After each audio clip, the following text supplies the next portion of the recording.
یہ کائنات میرے لیے ہے اور میں اللہ کے لیے ہوں. یہاں زندگی بنتی نہیں ہے، بنائی جاتی ہے.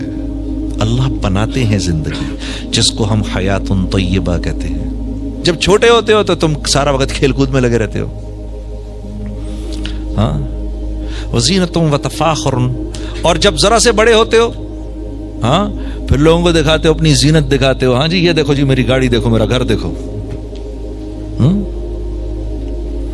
اور جب بڑی عمر ہو جاتی ہے، وتکاثر فی الاموال. یقین مانو بوڑھا آدمی اگر اس کو دین زندگی سے نکل جائے وہ انتہائی خطرناک ہو جاتا ہے. بڑھاپے کے اندر بھی وہ کیا کہتا ہے، میرا ایک دوست مجھے بتا رہا کہ میرے ابا کی عمر 75 سال ہو گئی، کیا کہہ رہے ہیں کہ مجھے باتھ روم میں اٹیلین ٹائلز چاہیے. یہ چیز مرتی نہیں ہے بڑھاپے میں جا کر. ہاں، بڑھاپے میں بھی نہیں جا کے مرتی یہ چیز. بڑھاپے میں جب آدمی پہنچتا ہے، ہاں، تو جوانی میں کیا دکھاتا ہے، میری گاڑی دیکھو، میرا گھر دیکھو، میرا بزنس دیکھو. اللہ فرما رہے ہیں. اور پھر بڑھاپے میں جا کر کہتا ہے، او میری دولت دیکھو، میرے بیٹے دیکھو، میرے بچے دیکھو، میرا یہ دیکھو، میرا وہ دیکھو. کمثل غیث اعجب الکفار نباتہ ثم یہیج فتراہ مصفرا ثم یکون حطاما. اللہ فرما رہے ہیں یہ جو چیزیں تمہیں پسند آ رہی ہیں، تمہیں اس کی حقیقت پتہ کیا ہے؟ اس کی حقیقت کیا ہے؟ اس کی حقیقت یہ ہے، سنو، کہ جیسے ایک کھیت ہے نا، اس میں زمین کا ٹکڑا ہے، اس میں کھیت کھلیان ہرا بھرا تمہیں نظر آ رہا ہے، لیکن وہ جو نیچے سے اس کی جڑ پیلی ہو رہی ہے وہ تم نہیں دیکھ رہے. وہ جو نیچے سے اس کی جڑ پیلی ہو رہی ہے وہ تم نہیں دیکھ رہے. ہاں، ابھی دیکھنا، ابھی جڑ پیلی ہوئی ہے، ابھی پوری کی پوری ٹہنی پیلی ہو جائے گی، کمزور ہو جائے گی، پھر ہوا کے جھونکے چلیں گے جو اس پورے کے پورے کھیت کو اڑا کے ایسے لے جائیں گے.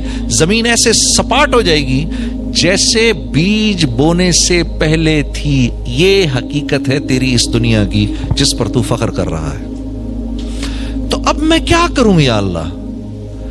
اب میں کیا کروں؟ ساری دنیا تو یہ کہہ رہی ہے، جس کے پاس مال ہے، جس کے پاس دولت ہے، جس کے پاس شہرت ہے، یا اللہ ساری دنیا تو یہ کہہ رہی ہے کہ یہ ایک کامیاب انسان ہے. ساری دنیا مجھے یہ کہہ رہی ہے یہ کامیاب انسان ہے. آپ کہہ رہے ہیں کہ یہ سب بیکار ہے. تو پھر کیا کرنا ہے میں نے؟ پھر کامیاب کون ہے؟ تو جواب آتا ہے، فمن زحزح عن النار وادخل الجنۃ فقد فاز. یار یہ تو سنی نہیں میں نے بات. اگر یہ مجھے کوئی نہ آ کر بتاتا، یہ بات تو میں نے سنی، اگر میں نے قرآن نہ پڑھا ہوتا تو اس کا تو مجھے پتہ ہی نہ چلتا. اگر مجھے میرے نبی نے نہ بتایا ہوتا تو مجھے تو پتہ ہی نہیں چلتا. کامیاب یہ نہیں ہے جن کے پاس یہ سب کچھ ہے. اوہو، اس کی تو اللہ مذمت فرما رہے ہیں. کامیاب وہ ہے جو جہنم سے بچ کے جنت میں چلا جائے. معاشرہ ایک بات کرتا ہے اور نبی ایک بات کرتے ہیں. معاشرہ کچھ کہتا ہے، سنت کچھ کہتی ہے. یہ معاشرے کی اور سنت کی جنگ ازل سے چل رہی ہے میرے دوستوں. یہ آج کا قصہ نہیں ہے کہ آج ہم بدقسمتی سے علماء پر انگلی اٹھاتے ہیں کہ یہ ہمارے پیچھے پڑ جاتے ہیں. یہ آج کا واقعہ نہیں ہے. اور یہ تو قیامت تک ایسے لوگ آئیں گے جو ہماری رہنمائی کریں گے. ہاں، یہ مالک کا احسان ہے، اللہ کا احسان ہے اس امت پر. یا ایھا الذین آمنوا اتقوا اللہ وکونوا مع الصادقین. اس آیت کے زمرے میں قیامت تک ایسے لوگ آئیں گے جو ہماری رہنمائی کریں گے، جو ہمیں بتائیں گے سیاہ اور سفید کا فرق، جو ہمیں بتائیں گے کہ نبی کی زندگی کون سی ہے، نبی کا راستہ کون سا ہے، کامیابی کا راستہ کون سا ہے، دل کے کھل جانے کا راستہ کون سا ہے. دل میں تم چاہتے ہو کہ بہاریں آئیں، اس کے لیے کس راستے پر چلنا پڑے گا. قیامت تک کے لیے فکر نہ کرو، ایسے اللہ والے آئیں گے جو ہمیں یہ راستہ دکھائیں گے. ہاں، بس کرنا کیا ہے، ان کا ہاتھ پکڑنا ہے، ان کو سچا سمجھنا ہے. جیسے اللہ پر فرما رہے ہیں، ان کو سچا سمجھنا ہے. میں سمجھتا ہوں کہ میں نے اپنی زندگی پر سب سے بڑا احسان یہ کیا، میں پرسنلی سمجھتا ہوں کہ باوجود اس کے کہ اس گانے والی زندگی میں تھا، گانے بجانے کی زندگی میں تھا، میرا دل اس بات کی گواہی دیتا تھا کہ یہ تبلیغ والے، یہ دعوت والے لوگ جو ہیں یہ اچھے مخلص لوگ ہیں، ان سے جڑنے میں میرا فائدہ ہے. میرا دل اس بات کی گواہی دیتا تھا، یقین کرو. ہاں، اور پھر اس کے اثرات بھی دیکھ لیے آنے والے وقتوں میں. مجھے آج تک یاد ہے 16-17 ہزار آدمی کا کراؤڈ سامنے بیٹھا ہوتا تھا، اور گاڑی میں باہر مولوی طارق جمیل صاحب اور ان کے ساتھی بیٹھ کے میرا انتظار کر رہے ہوتے تھے. جب پروگرام ختم ہوتا تھا اوپر جاتا تھا، جا کر اپنا شلوار قمیض پکڑتا تھا، پہنتا تھا، نہاتا تھا، دھوتا تھا، خاموشی سے چھپ چھپا کر آتا تھا، ان حضرات کی گاڑی میں بیٹھتا تھا اور یہ مجھے مسجد لے جاتے تھے. میرا دل اس بات کی گواہی دیتا تھا یہ اچھے لوگ ہیں، ان سے جڑے رہنا جنید، باوجود اس کے کہ ان کی بات کبھی سمجھ میں آئے نہ آئے. اور دعوت کی بات تو اتنی سیدھی سادی ہے کہ اس کو تو مطلب ہے کہ کوئی یہ کہہ ہی نہیں سکتا کہ ہمیں سمجھ میں نہیں آتی. وہ اللہ سے ہوگا، اللہ کریں گے.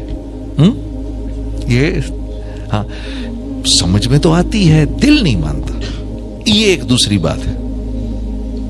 اللہ کریں گے، دل سمجھ تو آتی ہے بات، دل نہیں مانتا کہ اللہ واقعی اللہ سے ہو جائے گا.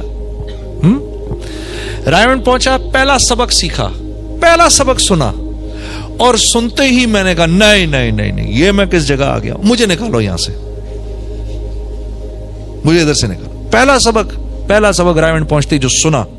ہاں، محنت سے مال نہیں ملتا، مال سے چیزیں نہیں ملتی، چیزوں میں راحت نہیں، راحت اللہ کے حکموں میں ہے.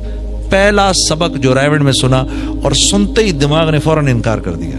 یہ کیا باتیں کرتے ہیں یہ لوگ، آسمانی باتیں، آسمانی باتیں. یا میں نے ایک مولانا سے عرض کی ادھر، میں نے کہا مولانا کیا آپ آسمانی باتیں کرتے ہیں؟ کہتے ہیں الحمدللہ ہم واقعی آسمانی باتیں کرتے ہیں. ہماری ساری باتیں یا تو آسمان سے اوپر کی ہیں یا زمین سے نیچے کی ہیں، بیچ کا ہمیں کچھ نہیں پتا. اور واقعی رائمنڈ کے مقیموں کو واقعی بیچ کا کچھ نہیں پتا. عجیب. دماغ نے فوراً انکار کر دیا، نہیں نہیں یہ کیا بات ہے یار، محنت سے مال نہیں ملتا تو پھر مال کہاں سے آتا ہے؟ مال نہیں ہوگا تو چیزیں کہاں سے آئیں گی؟ اور چیزیں نہیں ہوں گی تو سکھ کیسے ملے گا؟ ہاں، ہو